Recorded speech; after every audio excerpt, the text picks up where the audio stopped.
Hey guys, I have a few tips for you when selecting your new kitchen countertop.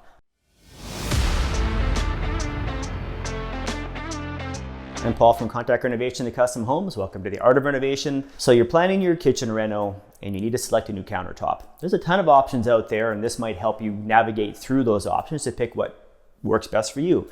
So traditionally you'd see a laminate countertop.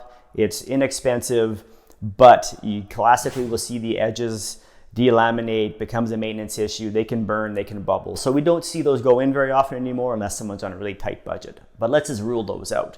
Next comes quartz, granite, marble, etc. There are other products too, but we'll keep it limited to those three. So marble, beautiful but soft. Lots of maintenance, potentially staining, etc. Granite, much better than marble. Has a very unique look. It's an actual product cut from a quarry, but it will need more maintenance, potentially sealing, need a bit more care and maintenance long-term with the granite countertop.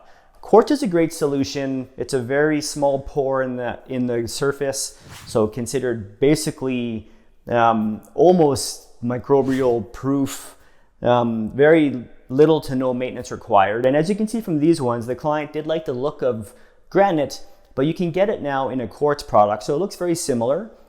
This is man-made. It's produced with a certain pattern, but zero maintenance. Nice, it doesn't absorb, doesn't stain, no need to seal. So it's a great option.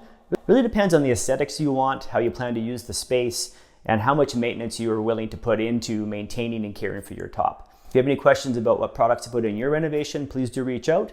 I'm Paul from Contact Renovation to Custom Homes. Have a great day.